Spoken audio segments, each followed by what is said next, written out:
This story is about a house that everyone in town had a story for. Not one story, dozens. The kind that change every time someone tells them. Different names, different years, different numbers of kids who supposedly went in and didn't come back out. That's usually how you know a story's survived a long time.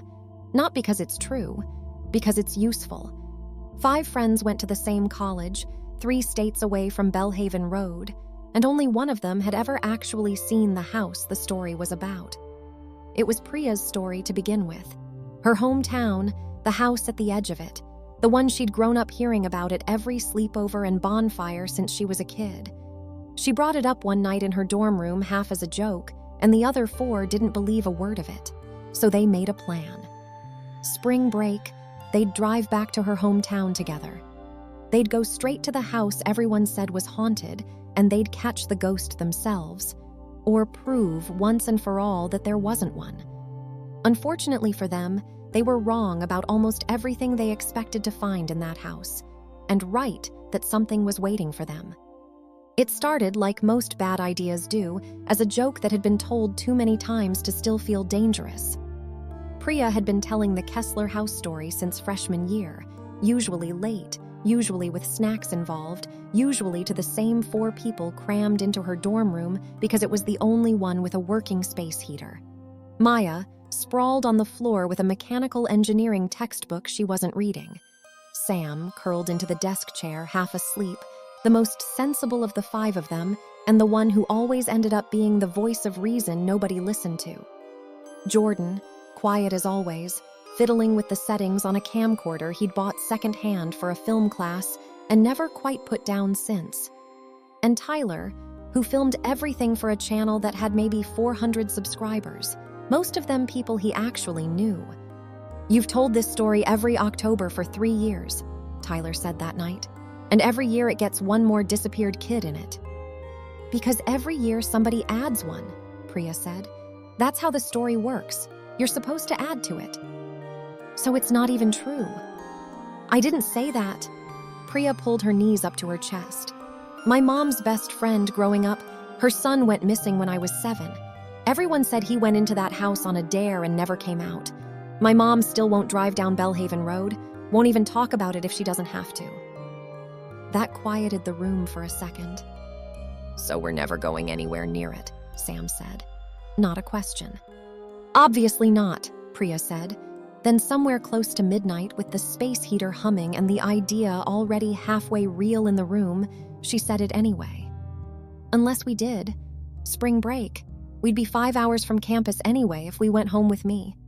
Maya looked up from the textbook she wasn't reading. "You're serious?" "I've been telling this story for 3 years and I don't actually know if any of it's true. I want to know." It took 2 weeks to become a plan, the way things do.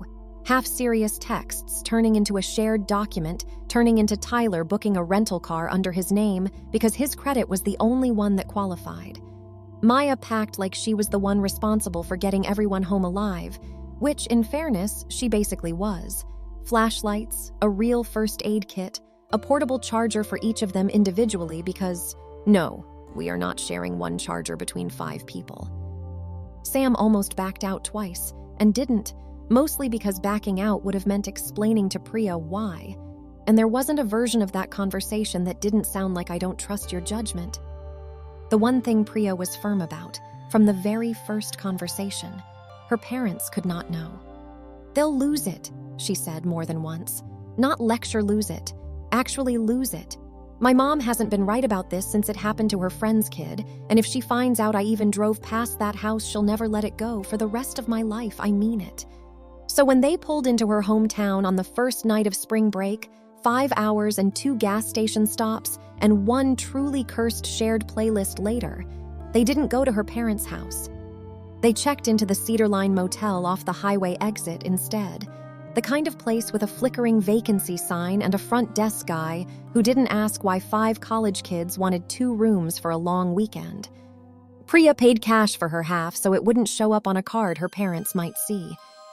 "We'll do the house tonight," she said, sitting cross-legged on one of the motel beds while Tyler set up the camcorder battery to charge and Jordan checked the audio levels for the 10th time.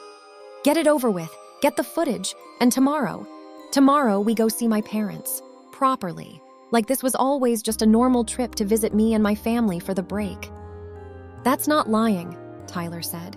"That's just doing things in a different order." "It's absolutely lying," Sam said. "It's lying," Priya agreed. "I'm okay with it." Nobody argued with her. Not really, because by then it was already 10:30 and the house was only 15 minutes away, and the story that had followed Priya through 3 years of college was about to stop being a story she told and start being a place they were actually going to walk into. The Kessler House sits at the dead end of Bellhaven Road, the kind of place a town quietly agrees to stop looking at. 3 stories of gray clapboard gone the color of old teeth. Windows boarded on the ground floor, a porch that sags in the middle like it's tired of holding itself up. Nobody's lived there since a fire 12 years ago. That's the official version. It's also the part of the story nobody really argues about. Everything after that depends on who's telling it. Lights in the upstairs windows, always at 3 in the morning, screaming, thin and far off, carried out over the tree line on the still nights. And 3 people, some versions say 2, some say 5, who went in on a dare over the last few years and never came back out. 5 college friends went in anyway.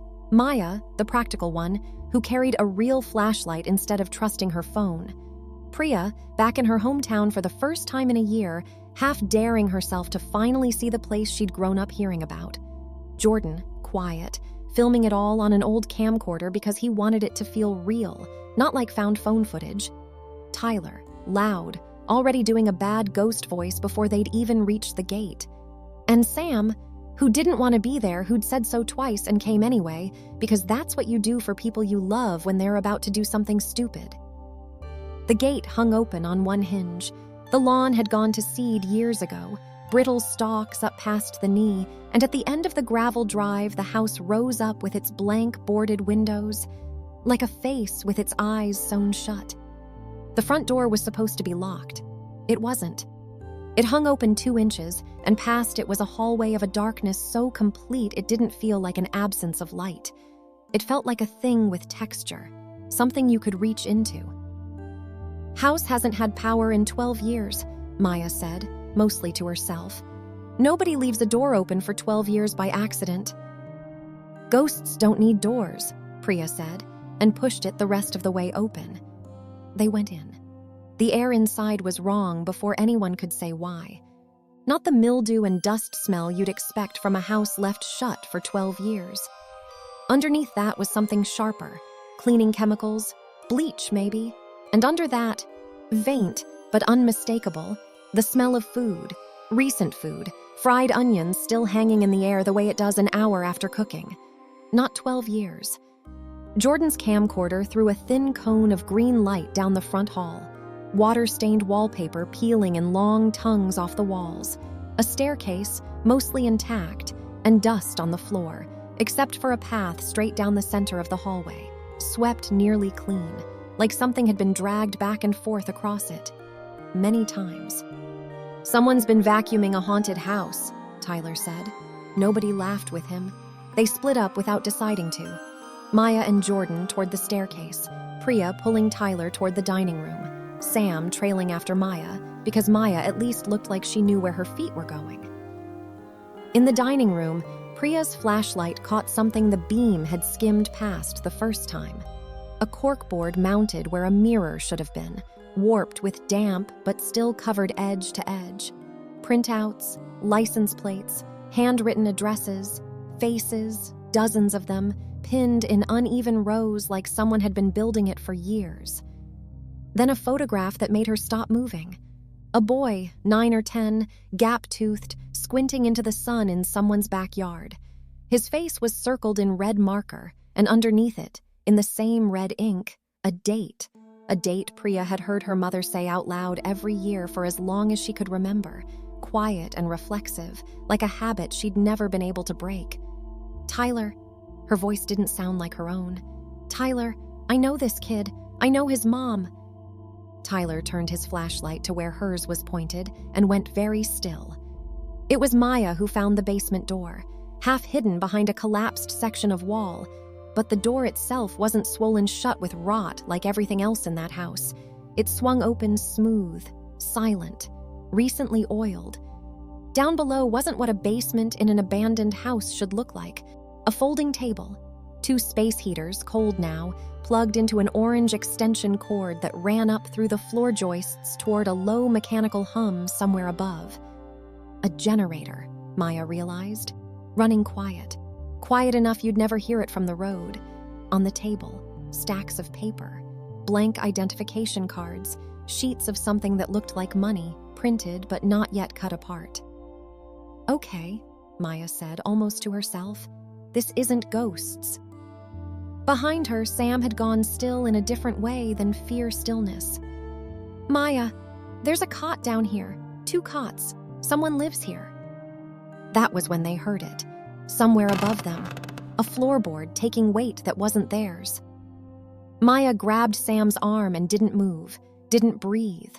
Above them, the floorboard creaked again, slower this time, like whoever it was had stopped to listen too. "We need Priya and the others," Sam whispered. "Now." They went back up the basement stairs as quietly as 2 people can move when every nerve in their body is screaming at them to run. Down the hall, toward the dining room, where a thin beam of light was still swinging across the walls, Jordan's camcorder and Priya and Tyler's voices, pitched low. "Guys!" Maya kept her own voice down to almost nothing. "Guys, we have to go. Right now!" Priya turned, and one look at Maya's face was enough. Something animal in all of them pulled the 5 back together in the front hall inside of 30 seconds flat. Nobody needed to ask why. "There's a room back there," Priya said, low and fast. "Filing cabinets, a cot. Tyler, tell them." "There's a board on the wall," Tyler said, "like a cork board, photos, addresses, names." He stopped, made himself finish. "And blood, on the floor by the cabinets, dried, but a lot of it. There was a finger in there, cut off, just sitting there like nobody bothered to clean it up." His voice cracked on the last part. "It looked like surveillance, like someone's been watching this street for a long time." Priya hadn't said anything yet. When she finally did, it came out flat, like she was reciting it instead of saying it. "The boy in that photo, on the board. I know him. I've known his family my whole life." She swallowed. "Everyone always said he wandered off. Nobody ever said—" She couldn't finish it. "We need to leave," Sam said. For once, nobody argued. They went for the front door together, the same door that had swung open light and easy 40 minutes earlier. It didn't move. Maya put her shoulder into it. It held with the dense, dead weight of something braced from the other side. They ran for the kitchen. The back door was blocked too, not locked. Blocked. Something heavy dragged in front of it from the outside. They could see the shadow of it through the gap under the door. A voice came from the staircase. Not loud, almost gentle, which was worse. "You really shouldn't have come tonight." A man stood at the top of the stairs, backlit by a lantern so they couldn't see his face, just his shape, unhurried, one hand resting on the railing like he had all the time in the world. Below him, at the bottom of the stairs, a second shape stepped out of the hallway they'd just come through, cutting off that way too. "The stories about this place," the man said. "We started those ourselves. Good story, keeps most people away." A pause, almost sad. "The ones it doesn't keep away, that's a different kind of useful." Sam grabbed Maya's sleeve, and Maya's mind was already moving, already counting. 2 men accounted for. The kitchen door blocked from outside meant at least 1 more. 5 ways out of a house like this, if you counted the windows. Every one of them, sealed before they'd even known to try. They didn't run toward him because they wanted to. They ran because the hallway behind them was gone, the second man filling it wall to wall, and the kitchen and front door were already sealed, and the staircase, for 1 more second, was the only direction left that wasn't a dead end. So they went up it, straight past him, and he let them. Didn't move, didn't reach for them. Just watched them go by, unhurried, like he'd been expecting exactly this, which should have told Maya something, half a second before she heard him say, almost lazily, to someone below. "East bedroom's got the drop. Let them find it." The east bedroom had a window. It should have looked out on a straight 10-foot fall to soft grass. Instead, in the spill of moonlight, the ground below had been dug out, deepened, turned into something between a pit and a trench. Tyler made a sound low in his throat and stepped back from the glass. "They wanted us to come up here," Jordan said. "They wanted us to see this." "Why?" Sam said. Her voice had gone somewhere thin and far away. "Because people who've seen that don't try to negotiate," Maya said. "They just run, and running in a straight line is easy to predict." So they stopped running. It was Maya's idea, and it's the only reason any of them walked out of that house. She grabbed Priya's wrist and pulled her back, made everyone stand still in the dark for 10 full seconds that felt like 10 years, and listen. Footsteps below, unhurried, spreading out to cover the stairwell and the hall. A third set, patient, near the back of the house. Herding, not hunting, because herding works better on people running in a straight line. "There's a third floor," Jordan whispered. "We didn't check it. If they've got the ground floor covered and they're watching the stairs down, nobody's expecting us to go up." "Up is a dead end," Tyler hissed. "Up is the one thing they haven't planned for," Maya said. "Everything else they've had 12 years to plan for. The third floor isn't part of the story yet." The servants' stairs were steep, narrow, forgotten. They went up in near silence. Jordan's camcorder switched off because its small red light was a beacon in the dark. At the end of the hall, a small round window, glass long gone open to the night. An oak tree close enough that its nearest branch almost brushed the sill. Below, the search shifted. Sharper now, a voice saying they went up, check the servants' stair, a voice that had finally lost its calm. "That branch won't hold 5 of us," Tyler said. "It doesn't need to hold 5 of us," Maya said. "It needs to hold 1 of us at a time, for about 4 seconds. Priya went first, lightest, fastest, shaking, half falling the last 6 feet and coming up running before she'd found her feet. Then Sam, frozen on the sill for 1 terrible second until Jordan's hand on her back sent her out into the dark. Then Jordan.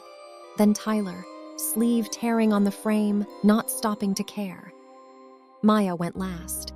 And going last, she heard, through the floor, the front door finally being dragged open from inside.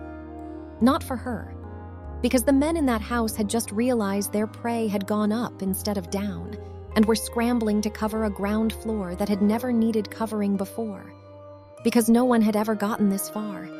She hit the grass hard enough to lose her breath and ran anyway, out across the seeded lawn, through the broken gate, down Bellhaven Road, 4 ragged shapes ahead of her in the dark. Nobody looked back. Nobody stopped. Not for a quarter mile. Not until the first streetlight. Not until Priya's shaking hands finally got the call through. Not until the first flash of red and blue light came around the corner toward them. Almost too ordinary to be real, they told the police everything. The basement, the corkboard, the pit under the east window that none of them would describe in detail even months later. Detectives went through the Kessler House 4 days later with dogs and floodlights and evidence markers. The story that came out over the following weeks was worse, in its particulars, than any of the 5 of them had let themselves imagine standing in that dark hallway. An operation that had used the house for the better part of a decade. The ghost stories, cultivated on purpose, told to every bored teenager in 3 towns, because a haunted house is the one kind of empty house nobody official ever thinks to check. Among what investigators found were answers a family in Priya's hometown had been waiting 11 years for. When her mother found out, she didn't lecture Priya for going near that house at all. She just held onto her hard in the kitchen doorway and said the same 6 words over and over like she still couldn't quite believe them. "You found him. You actually found him." Maya still can't watch Jordan's footage all the way through. Sam moved back home for the rest of the semester and didn't return to campus until spring. Priya, oddly, seemed to heal the fastest. Until you noticed she never walks anywhere alone at night anymore, not even the 4 minutes between the library and her dorm. And Tyler, months later, driving past the turnoff for Bellhaven Road with the windows down, sometimes finds himself thinking about the version of that night they'd all walked in expecting. A house with a sad little ghost in it, some old story about a fire, a scream on the wind that turns out to be nothing but wind. He almost misses that house, the one everyone told stories about at sleepovers and bonfires, the one that was never real. That house only ever had a ghost in it. What they found instead was so much worse.